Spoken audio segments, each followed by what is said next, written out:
boundary. It's like after the fear, it's only the truth. It's like that, but that fear is like freaking terrifying. It takes the shape of what you fear the most. And it's very individual. It's like for me, it can be a certain thing, but for another being, it might be another thing, but that we fear the most. And we will encounter that thing when we really approach truth. We will encounter that inner monster, that inner fear. But the underlying commonality, it is that even if for me it is a certain type of fear, and for another being might be another type of fear, the commonality is that it is a fear, and it is a terrifying one, and it is one that one must face and look into the eyes of it and deal with it, bit by bit, of course. I was taking it bit by bit, like just look a bit into the eyes of that fear and then run back, and then go and look again into the eyes of that fear and then run back. And I've done this process over and over and over for thousands of times, perhaps by now, perhaps even more. So it is about using one's will to look into the eyes of that fear. It's only the force of will that can conquer that fear. There is nothing else. And the force of will, I've said this in another recording, the force of will can only stem and can only have force within oneself if once one has tasted and knows the experience of true love. It's only true love that if one feels it, even for the slightest moment, a single moment in his life when it has felt that true love, then that true love, once felt, it becomes like an irreversible process. And only once you have tasted that true love is that you will have the will enough to surpass any monster. You will have the will enough to go there into the most terrifying aspects of one's consciousness or one's fears and check them out and look into the eyes of them. It's only true love that can give you the force enough to withstand that. It's only true love that can awaken the force of will within you. If the fire of true love has not been yet reached, you will not be able to have the will enough to withstand the fear that is there at the base of your consciousness. And the idea is that if you don't face that fear, you will always live here in the La La Land. You will live on repeat mode, a same old story that will just repeat itself over and over again. It's like the level in a game where you repeat that same level over and over again until you're able to fight with that monster that keeps you from moving to the next level. This is the monster. It's like a deep-rooted fear, and it's not an outer monster. It's an inner monster. It's a core inner fear that we need to deal with, and it's an individual one. And it can take exterior forms. That inner fear can project itself into the reality around us in a variety of ways. But it's not in the outside, it's in here, it's in the inside of us. So I remember that there is even a movie, man. There is even a movie that specifically portrays these two main forces in this battle, the force of will and the fear. So there is a movie in which this is clearly shown, that the only force that can withstand fear is the force of will. And the name of that movie is Green Lantern. It's like one of these like typical Hollywood movie with superheroes or something. But nonetheless, if you strip away the Hollywood style and you just look at the theme of it, it's just this theme. It's like fear versus will. It's not fear versus love, actually. It's fear versus will. But will is powered by true love. But true love does not fight fear. True love does not fight. It's true love can never fight, but will can withstand fear. And the idea is that will doesn't fight either. You're not using your will to, for example, talk yourself out of your fear. That's not how you surpass that fear. If you use your mind to talk yourself out of your fear, that's only like putting a bandage on it. You've healed the symptoms for a bit, but that's not healing it at the root core of it. To heal that fear that exists at the root of the human consciousness, to purely heal it, the only way you can heal that fear is by looking into it. It's the power of awareness. It's the only power that can truly, from some perspective, disintegrate it, but from another perspective, heal it at the same time. So it's a healing and a disintegration in a way, at the same time. So it's only the power of awareness when you look into something. Awareness has this almost incredible magical quality to it. The most powerful force in existence, in a way, alongside will, is awareness.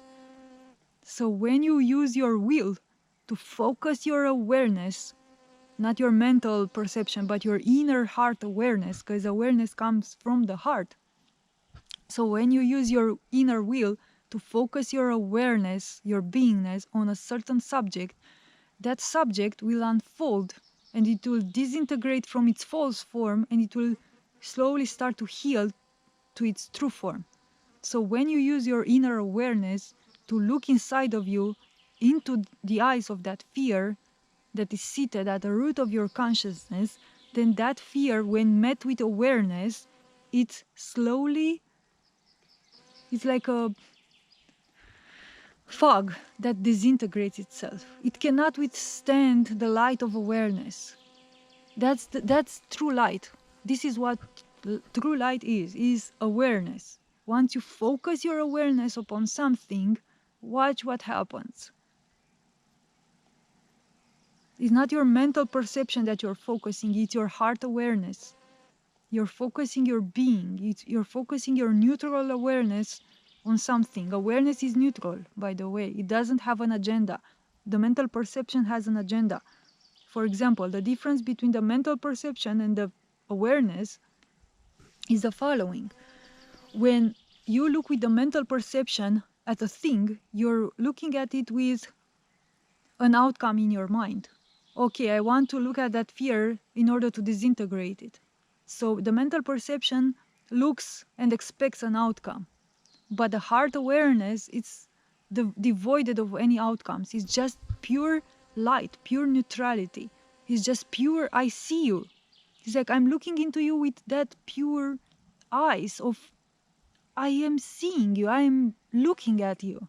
It's like I don't expect you to disintegrate or anything. I'm just bringing you light. I'm just bringing you awareness. Here it is. I'm staying with you as much as you need. Here it is. I'm here with you. See, the heart awareness is not looking to disintegrate anything. The disintegration happens by itself without the heart intending. But the heart, in order for the real process of this healing to be true, you have to bring the heart awareness, in which there is this neutral space, neutral seeingness. I am here with you, with all my heart, with all, not that type of heart, but I am here with you with all my being. There is nothing else than this, me giving myself entirely to you at this moment. It's like me offering my entire being to you at this moment. Here it is. There is nothing held back. There is nothing that I held to myself. It's like, I'm all yours. And you truly infuse, basically, you infuse the other thing that you're looking at with your being. You're giving yourself fully. You stop existing, basically, as an individual being at that moment, and you fully immerse yourself in the thing that you are observing. You enter into the thing that you are observing. You give yourself fully to that other thing that you're observing. In this case, the fear. You give yourself fully to the fear. There is nothing held back. You dissolve and you become the fear itself. You become one with the fear. And that's when the fear dissolves, because it cannot withstand that love, that light. It cannot withstand it. But that disintegration happens on its own. If you go there with your mental perception that, okay, I'm going to do that, I'm going to do that, I'm going to disintegrate the fear, then you're gonna lose, because the mental perception is only created out of fear. If you're going from the mental perception, you already have an outcome in mind. I want to disintegrate the fear, but you want to disintegrate it because inwardly you are actually afraid of it and you're frustrated and you want to end with all these things that you're tired and whatever, and you're frustrated inside and you're still in fear inside if you want to disintegrate it, the fear, paradoxically.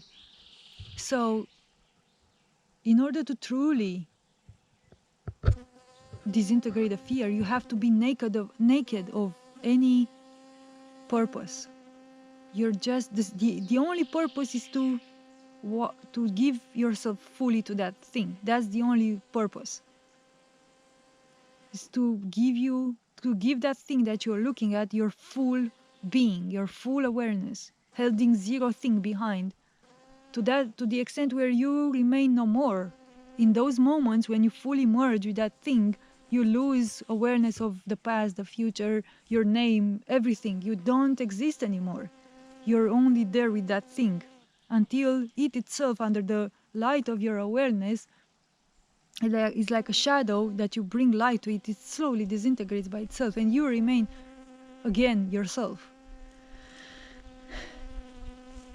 So this process actually, guess what?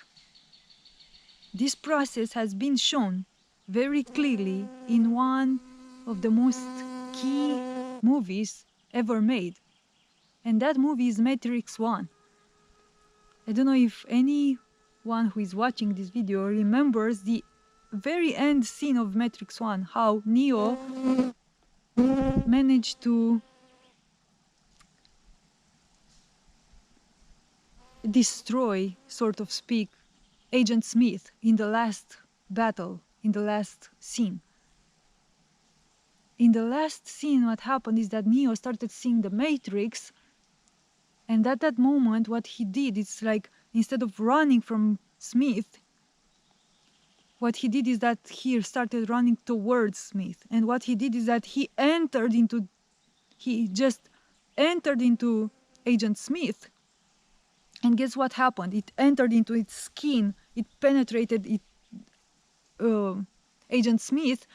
And the Agent Smith basically started to disintegrate, and all this light started to come out of Agent Smith, and it purely disintegrated, and only Neo remained. Like, I had goosebumps on my hand when I said this. Like, purely, it is shown exactly the process at the end of almost one of the most key movies ever made. It's like Matrix 1. And it is basically showing this exact process of you, as your awareness coming from your heart, becoming one, entering into the thing that scares you the most, becoming the fear itself, letting the fear devour you, letting the fear do whatever it wants with you, becoming one with the fear. So in order to be able to do this, you need will, because it's only the will that can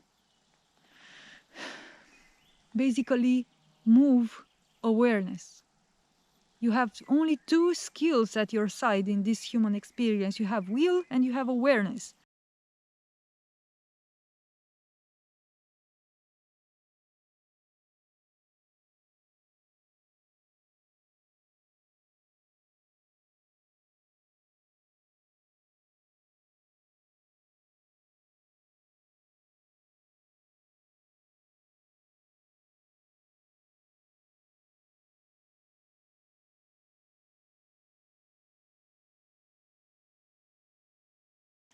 This is the two main forces that you always have.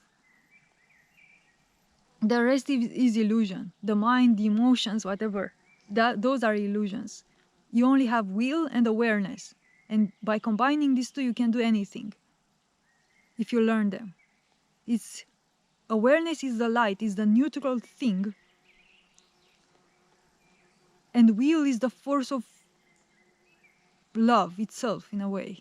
It's a force of intent. Will is the one that moves awareness. Awareness cannot move by itself because it's neutral. Awareness is like pure love.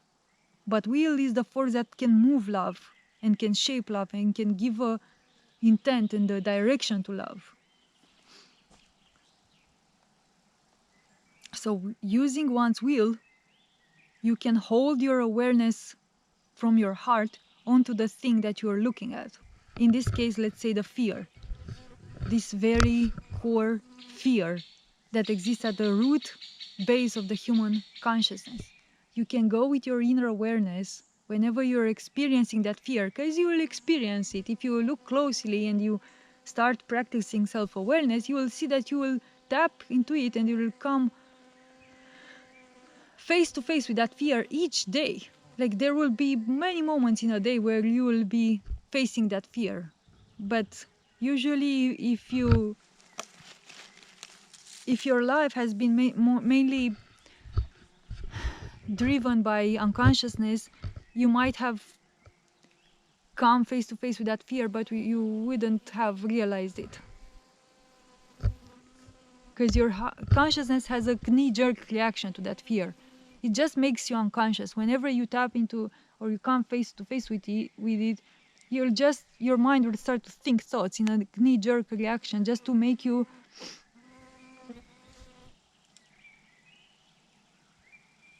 distract you from that fear. But you will encounter that fear many times during a day, perhaps in so many situations. And you can understand that you are in fear by looking at your mind. So if your mind is constantly in chattering mode, you're in constant fear inside, but you're not realizing this. Because this is the thing. When our soul is in peace, our mind is quiet. So this is purely the formula here. If the soul is in pure peace, there is zero mental chatter. Simply the mind has no reason to think, because the mind only thinks in order to create a distraction, in order to help the soul that feels in fear or pain or whatever, shame or whatever the soul feels. The mind is there to help the soul. So whenever the soul feels peaceful, there is zero mental chatter. But whenever the soul feels any type of stress, mental chatter starts. Because mental chatter, what it does is that it creates a story within your head telling you that, for example, if you feel shame inside at the level of your soul and you're unconscious of what you're feeling, let's say you're cut off, you're cut off from your head below. So you don't know what happens from your head below. Only you know your thoughts at best. So if you don't know that you're ashamed, if you don't have the consciousness to understand that currently I'm feeling shame or fear or guilt or whatever, what will happen is that your mind, your soul, because it will not know how to process that or how to deal with that, let's say, shame, what it will do, it is that the soul will delegate the mind to create a story, that the soul will pay attention to the story of the mind rather than to what the soul actually feels. So if the soul feels shame, but there is no spirit there, nor awareness there to actually infuse the shame with light, infuse the shame with awareness, then the soul is left by itself, and all it has is the mind. And it delegates the mind, and the mind creates a mental story through mental chatter. And that story can be anything. For example, it can be a story in which you tell yourself into your mind, like, oh, like I'm so powerful, like, oh, I like all these people respect me, like, oh, I know how powerful I am. Or you will create this, you'll say to yourself over and over the same story where you'll prove to yourself that you're not ashamed, because actually inside you feel deeply ashamed in that moment. So your mind tries to cover that by creating this story of how great you are and how powerful you are and whatever. Your mind will continue to do that over and over until your soul starts to stabilize a bit and stops feeling afraid. So it's like the mind is just a medicine in a way that is covering the symptoms. Whenever the soul is feeling ill, the mind kicks in to create a better story for the soul in order to entertain the soul. It's like a little child. The soul will be like this little child that when it cries, wah, wah, you bring it the toy and it stops crying. This is how the soul feels, because whenever the soul feels an ill feeling, if there is no spirit there to actually, the mature, let's say, energy of spirit, if it's no, there is no spirit there to actually help the soul and assist it with pure awareness, pure light, as I described before, then the soul is left on its own to handle itself. And it's like a little child that is freaking scared and does not know how to handle its own energies. It does not know yet how to handle the energies, the feelings that are passing through it. So this is when the mind kicks in and creates a better story for the soul. And in that story, it can be anything. And not all stories are like happy stories. You can convince yourself of bad stories too, because, for example, you can be afraid of success, or you can be afraid of your own greatness, which is one of the deepest fears that we have. It's not afraid of failure, it's afraid of success and our own greatness and our own beauty and our own excellence. But anyway, that's another topic. So you could be afraid of success and try to convince you in your mind constantly of how bad of a person you are and how you deserve, for example, oh, I've done that bad, like mother has reasons to be mad at me, and yeah, I've behaved bad, and you're convincing yourself of that victim mentality, and because you're actually freaking afraid of your own greatness and your own success, and instead of looking into the eyes of that fear, why am I so afraid of that success? Why am I so afraid of that greatness, of that beauty, of that brilliance? Why am I afraid of it? What does it mean? Instead of looking at it, instead of making the courage and harnessing the will enough to bring awareness to that fear, you prefer to give in to the fear and to play it small and to play it like, oh, I'm such a victim. It's like I don't know how to do these things, and yeah, I'm bad, and I've done mistakes, and yeah, people are justified to treat me bad, and or it's justified for me to have a like a life where I suffer all the time, and yeah, it's justified. It's like you're keeping yourself small by telling these stories to yourself. It's like your mind will always tell you stories. The mind will always take over when there is no spirit that is there to basically assist your soul in all this process. Your soul cannot do this thing by itself here. If you don't bring your spirit on, if you don't activate your spirit, which is these two things, will and awareness combined, both of them, if you don't activate awareness and spirit within you, and you learn what awareness means from your heart and how to use it, then your soul will be left all on its own here in this reality, and it will only live a repeated story, because the soul cannot solve this puzzle. The soul on its own cannot solve this without spirit, without awareness. It cannot do it on its own. And because the soul will be trapped here in this recycling story, it will use the mind basically. It will use the mind like a drug to tell its stories so it can feel better about itself, because it cannot actually know how to solve its own issues. The soul cannot know how to solve its own issues. So when I say the soul, I say the human consciousness. So the human consciousness by itself, without spiritual consciousness or spirit, because spirit is not consciousness, it's just awareness itself. So the consciousness, the human consciousness left without awareness, it cannot handle itself properly into this world, and it will just live a perpetually repeated life until spirit is activated, until awareness is turned on, until light is brought back to that human being.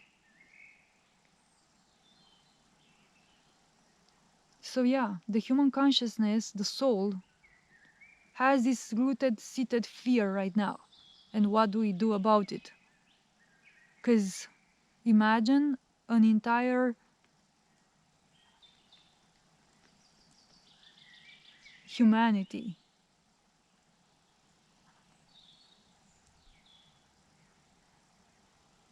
being diseased with this rooted, seated fear. There are almost no healthy individuals in this humanity right now. And at best, we have individuals that have figured they are ill and they have started to do something to heal themselves. But they are, in my opinion, there are no healthy individuals, and there cannot be any healthy individuals in this version of humanity and in this version of Earth right now.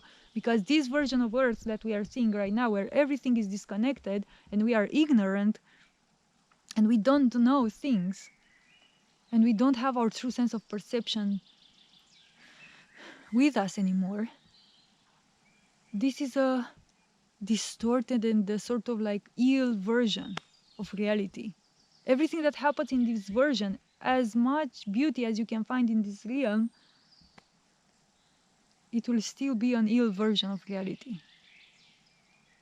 And an ill version of the human consciousness, and an ill manifestation and projection of the entire reality. Animals, plants, sky, cosmos, gods, everything.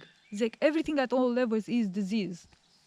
Until the human consciousness heals that seated, rooted fear, and then all the levels that are projected from within start to heal their manifestations. So, in my opinion, the question is, I think we are all ill, but who is up to start doing something to heal? Who is up to heal itself? Who is up to harnessing the will enough to use its own awareness and uncover its true self?